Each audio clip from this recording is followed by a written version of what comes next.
What's happening, y'all? You already know what it is, what your boy reacting to, y'all. Won't count. This is a real interesting video. Won't lie. I was on TikTok live and I was just, searching. Well, actually, it really didn't even really matter to tell y'all that I was on TikTok live. That really didn't really matter. But if you want to follow me on TikTok, you can. Not the point though. I found this, man. This is very interesting. So we got the 7 deadly sins as rappers. I don't know what to expect for real. I don't know who's ready to be on here. So I just really know I don't have nothing to say. I'm very interested. 16-minute video. You know what I mean? I ain't ready to do too much talking. You already know. Leave a like, comment. If you're new to the channel, go hit the subscribe button, man. And yeah, let's get right into this video. You hear me? 7 rappers I found who each meet the criteria for one of the 7 deadly sins: pride, greed, wrath, envy, lust, gluttony, and sloth. I'll start with what is considered to be the original and worst of the 7 deadly sins: pride. Pride is defined as believing that one is essentially better than others, failing to acknowledge the accomplishments of others, and excessive admiration of the personal self. The rapper who best matches this description of pride is Drake.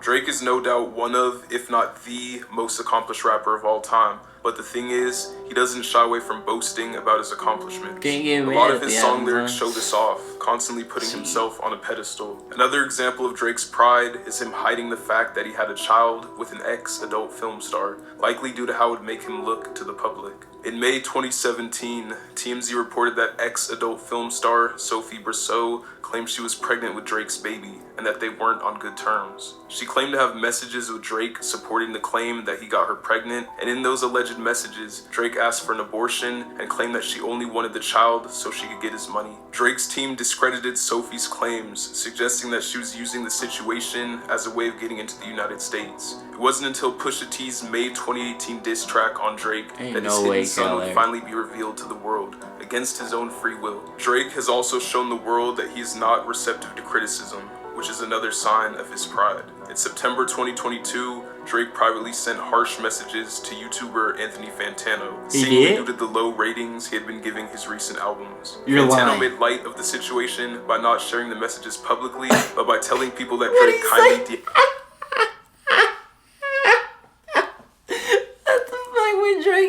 to it because the nigga came up with 3 on the album. I woke up. I got put them apples on his ass. Publicly, but by telling people. Hold on, what did he say? Anthony, it's Drizzy. I know we don't really see eye to eye about music and that you are not the biggest fan of most albums. Thanks for the kind words on Take Care. And if you're reading this though, but it is what it is, you know? Can we always hope you like the next one? But I'm not messaging you about your videos. I'm actually messaging you because I found a really great vegan cookie recipe I love to try. That's some weird shit. People that Drake kindly hell nah. He DM'd him a vegan cookie recipe. Even though this was an unbelievable story, Drake decided to take matters into his own hands and post the actual bitter messages that he sent to his own Instagram story. He did that? Well, your existence is a light one. Damn, hold up, shit. Hold up, man. Alright. Your existence is a light one. And the one is cause you're alive. Oh shit. And cause you somehow wifed a black girl, I'm feeling a light one. Whoa, my fault. I can't even read that because he kind of threw me off when he said wifed a black girl. I wasn't expecting that. Alright, so let me go back. I'm feeling a light to one decent one. I'm feeling a light to decent one on your existence. Oh, wow. Used Fantano's own 10-point rating scale to call his existence a light one. Damn. All because he couldn't handle the criticism of Fantano's album reviews. Another person's criticism Drake couldn't handle is Joe Budden's. Joe criticized Drake after the release of his album For Joe All be the wild Dogs, sometimes, don't stating even that he lie. was rapping for the children and needed to mature his music to match his age. Drake took his message to heart and responded with an onslaught of personal Oh yeah, I'm okay. jabs. I In enjoyed short that. summary, I ain't calling really Joe lying, Budden man. a frustrated That was failure and crazy. quitter who will not be remembered and whose He opinion went should in not on be him. listened to. Shit. He ended the message by flexing his private jet and using it to diminish what Joe Budden has achieved. Drake may be a bit full of himself, but at least he's been consistent, releasing music frequently for years upon years. The That same was cannot one be of my favorite said albums. for the rapper I Not my chose to favorite. represent the sin of sloth.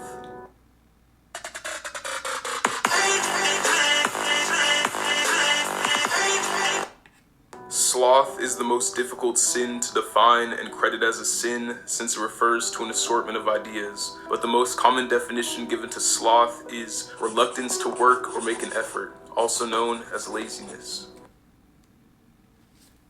Don't be lazy. Listen, if you watching this, get up off your butt and get to work, you hear me? But after you finish watching this video, I'm just letting you know that. A rapper who's known for fitting this description is Playboi Carti. Carti began his music career in 2011 and started attracting attention in 2015 with his singles Broke Boy and Fetty. Since then, Carti's dropped a whopping 3 projects in an 8-year time frame. Sure, there are other rappers who take long breaks in between projects, but they usually meet at least one of these 2 justifications. 1, being older in their late 30s or 40s, or 2, still consistently dropping singles and features while they work on their own project. Carti cannot use either of these excuses. See, but Since you don't know what Carti do 2017, behind the scenes, but he Carti does has drop released music. 1 single that wasn't for an album. See. Before his 2 big 2023 features with Travis Scott and The Weeknd, Carti had 0 features done for all of 2022, and only 7 total from the 2 years before that. It's not only his music releases where Carti is sparse, as he also rarely posts anything online to social media. Despite his lack of consistency, Carti has only grown more and more successful over the years, He's one of to them the rappers point that now can, he's though, one I of the will biggest say that. names in rap. The next rapper I chose cannot relate to this, but wants to be just like Carti, and that's why his sin is envy. To envy is to desire to have a quality, possession, or other desirable attribute belonging to someone else. An extreme example of envy is actually wanting to be someone else. Mario Judah is a rapper who took envy What to this happened to extreme, him? basically becoming a clone of Playboi Carti. Before Mario was even Hold an up, artist, that crazy. Hey, hold up. Let me tell y'all something. basically I just watched like a 2-hour like documentary or a video on opium. I now understand, you know, Ken Carson and Destroy Lonely and Homicide, what they call it, Homicide Bros, Homicide Brothers, Homicide, but you know, Bino and them, right? Yeah, all them, you know what I mean? But yeah, I understand all that now. That crazy. Like, it's not crazy, but like, it's just like, yeah, you know what I mean? becoming a clone of Playboi Carti. Before Mario was even an artist, he was a big fan of Carti. I was doing this before I was an artist. Like, I was one of the fans in his comment section, like, bro, please drop Whole Lotta Red. Like, bro's fire. Like, he's a rock star too, you know what I'm saying? In 2020, he, like many others, were growing impatient with Carti for not dropping his album titled Whole Lotta Red. Mario decided to take matters into his own hands and threatened to release Whole Lotta Red for Carti if he didn't drop it before December 6th, 2020. Once crazy. that day came I around remember and that. Carti hadn't dropped, Mario Judah released a single titled Bi Ya, where he did his best Carti impersonation, mimicking his typical baby voice cadence and flows. I saw addicted to drugs, yeah. I saw addicted to drugs, yeah. I saw addicted to drugs,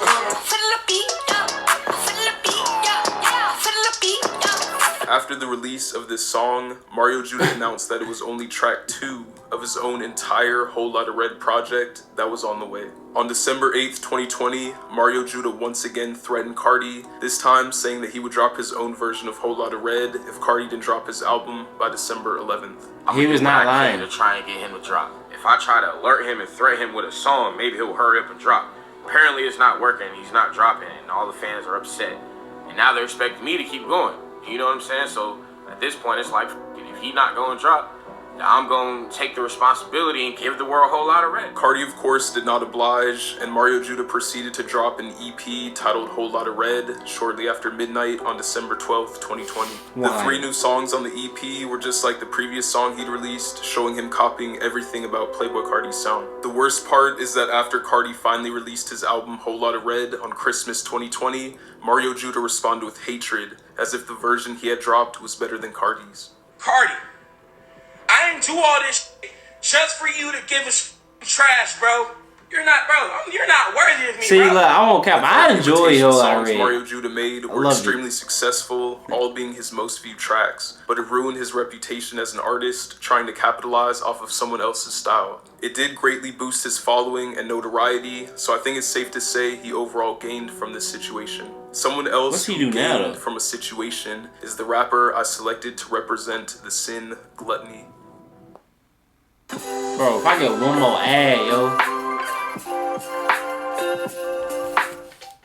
Listen to that. A more economically productive line of work. This writer from Wall Street Journal is like Michael real Ketchmark. estate agent.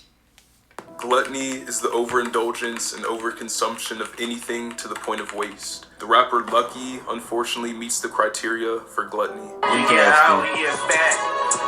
Lucky is a rapper from Chicago who began his music career in late 2012. Looking at pictures of him early on in his career, you can see that he had a skinny body build. Look at pictures of him now, and it's quite the opposite. But what was it that caused Lucky's continual gain of weight? Well, it actually all started after he stopped doing the drug Xanax. Lucky was a frequent user of Xanax to the point where he took 10 pills in a I did single not know day. that. But in 2016, he chilled on the Xans and found another drug I that know would it's change his tripping. life forever.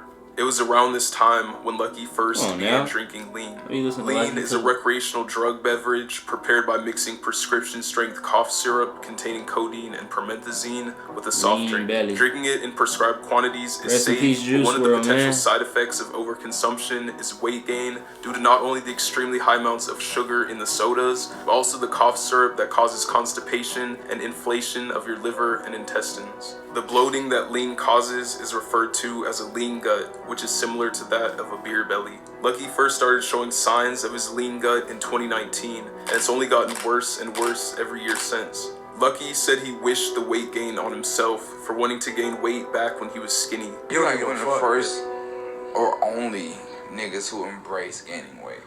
It's really like a little karma thing. Not karma, but I wish this on myself because I used to want to be like Sosa and Gucci Man. And I was skinny as hell trying to get a little pudge.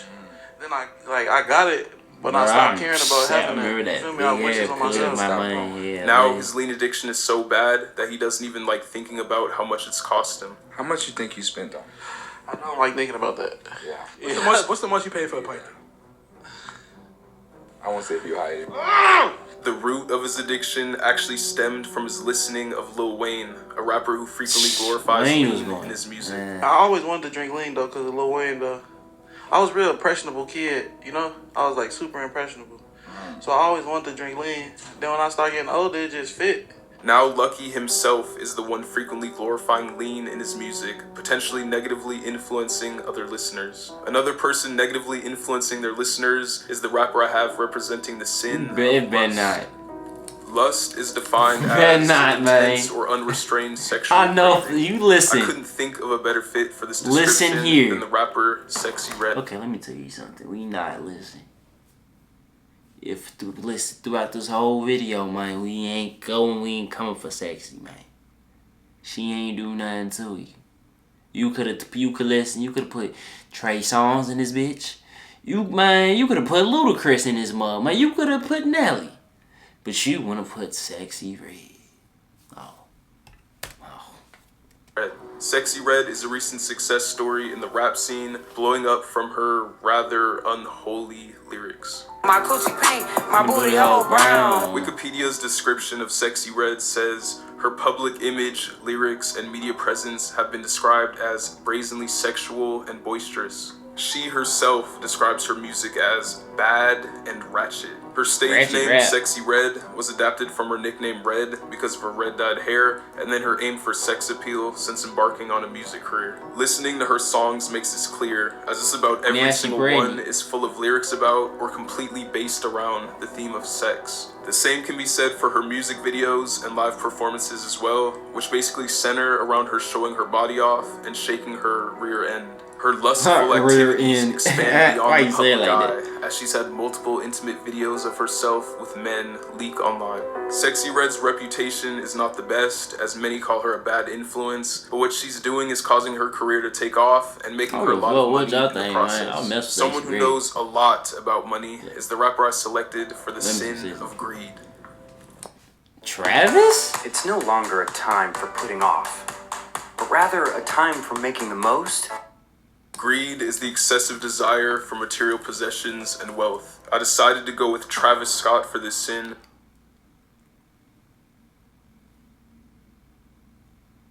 Alright, Because let's he's just see this. infamous for taking countless high-paying endorsement deals. In 2011, before Travis had any buzz in the rap scene, Sound like he he's made one of mad his 'cause earliest nigga getting greedy money. decisions. Well, not mad, He dropped out just- of college without telling his parents, but his parents were sending him money to help with his college expenses. They were sending him money for food, rent, and school necessities every 2 weeks. Wait, what? What we talking about again? He dropped out of college without any buzz in the rap scene. He made one of his earliest greedy decisions. He dropped out of college without telling his parents, but his parents were sending him money to help with his college expenses. They were sending him money for food, rent, and school necessities every 2 weeks. Travis used this money on flights, studio sessions, gas, clothes, and anything to continue his rapper lifestyle. It wasn't until his family came to visit him at his college that he would get caught, as they saw that he wasn't there anymore. After his Dang. parents found out that he'd been using the money they were giving him for non-school related purposes, they stopped talking to each other for a while. They was giving dude money that much.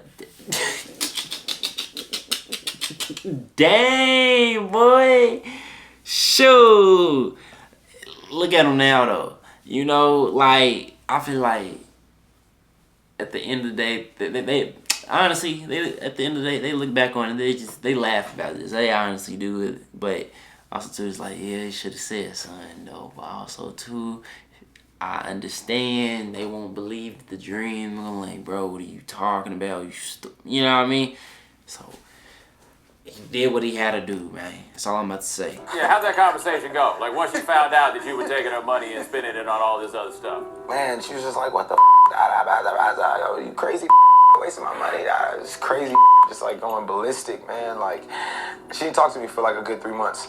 Travis actually justified his actions, saying that it led him to the success that he has now. Yeah. To me, I felt like it was right just because, like, I knew what I was doing with the money. It wasn't like I was going out buying drugs. I wasn't going out, like, you know, harming myself and going out spending it on, like, stupid stuff. I was spending it on, like, things that was going to get me to, like, the level of just where I'm at now. One day in 2012, after returning from work on Kanye West's Cruel Summer album, Travis forgot everything in his hotel, including his luggage and his MacBook. Instead of going out and purchasing a new computer, he decided to leech off his friend Tony and use his constantly until he proclaimed it as his own. One day in mid-2013, Tony went to grab his MacBook and Travis didn't allow him. He snagged the computer out of Tony's hands and a fight almost broke out. Travis then left with the MacBook in his hands and Tony flew home to Houston. He says that they haven't talked since. In June of 2013, Travis signed his first ever endorsement deal with Reebok, and since then has collaborated with Nike, Dior, McDonald's, Fortnite, Netflix, A24, Anheuser-Busch, Reese's Puffs, PlayStation, NBA 2K, Hot Wheels, Connected Cannabis, Ben Shrill, Byretto, and Helmut Lang. In 2019, Travis performed for the Super Bowl 53 halftime show, even though several other musicians turned down offers due to their support for Colin Kaepernick after his national anthem protests against police brutality. Travis was criticized for accepting the invitation, but the exposure he gained caused his performance fee to double from $500,000 to $1 million after the event. I'm not ready to lie to you, y'all. He's about that bread, man. I'm not mad mad at that man, boy. Due to their support for Colin Kaepernick after his national anthem protests against police brutality. Travis was criticized for accepting the invitation, but the exposure he gained caused his performance fee to double from $500,000 to $1 million after the event took place. Travis's continual pursuit of wealth is why he's currently worth an estimated $90 million, which is about $90 million more than the rapper I have representing the sin, Wrath. Wrath, also known as rage, is described as inordinate and uncontrolled feelings of hatred and anger. No rapper fits this description better than Space Ghost Perp. Space Ghost Perp is a rapper who's notorious for his controversial public persona and the many different beefs he's been a part of. Early on in his rap career, in 2008, Perp formed a hip-hop collective called Raider Clan. The collective had a rotating door of members as so many rappers came and left over arguments with Perp about creative control and personal issues. As Perp rose to prominence, his conflicts grew and got well documented, the most famous being a dragged-out rivalry with A$AP Rocky. In late 2011, A$AP Yams discovered Space Ghost Perp and his music through Tumblr. Perp began producing for A$AP Rocky, who was a big fan of his music. Perp and A$AP Mob were on good terms until a string of arguments led to Twitter feuds and physical altercations. In November 2012, Space Ghost Perp and affiliates of Raider Clan attacked members of A$AP Mob outside Miami. This led to A$AP Nast calling the police and Space Ghost Perp getting arrested. In March 2013, Space Ghost Perp and affiliates again attacked A$AP Mob in their home city of New York. The feud began to die down after this in terms of aggression and returned to social media beef. In January 2016, Perp made a series of disrespectful tweets about A$AP Yams, who died from a drug overdose in 2015. This caused a whole new beef with his former Raider Clan member Denzel Curry, along with rapper XXXTentacion. Their beef was basically a string of heated diss tracks that eventually led to X getting a Perp tattoo on his wrist. Over the years, as Perp has fallen from fame, he's often channeled his anger on Twitter, where he's frequently gotten suspended for homophobic, racist, and misogynistic tweets. Perp has claimed he should be taken at his word, stating the complex, "If I'm mad on Twitter, bitch, I'm mad for real. Mad is mad. It ain't cyber mad. When I'm mad, I'm mad. On Twitter, off Twitter." Perp was arrested multiple other times, like for assault with a deadly weapon and for assault of a woman in North Carolina. The karma for all his wrath seems to have caught up with him, as he reportedly went broke and was even homeless. But I don't think you can say that he didn't deserve it. Some got my name on his stomach, and I don't know, it's weird. He mailed me his laptop. He wanted me to mix his album or whatever. I don't know. He wanted me to sign his laptop or something like that. This is his laptop right here. So we just gonna do this, all right? This is what we gonna do. All right, you fit? I'm breaking this shit too because your music is so trash. What you thought I was gonna mail it back to you? That's what you thought? But guess what? Wow. You're not getting it back. Wow. The ending was wow. Okay, but this was an interesting video. Y'all tell me y'all thoughts. That's all I'm about to say. Y'all tell me y'all thoughts about this down in the comment section. What do y'all think? That is the end. My camera's dead. I'm about to record the other 2 videos tomorrow, so I'm about to go to sleep, y'all, because it is now 5 a.m. and now it's time for your boy to go to sleep. So thank y'all, love y'all. Tell me y'all thoughts once again. I'll be back with some more making videos, man. You already know your boy's out. Love y'all. Oh, hit that like button, subscribe, comment. The whole thing slow down.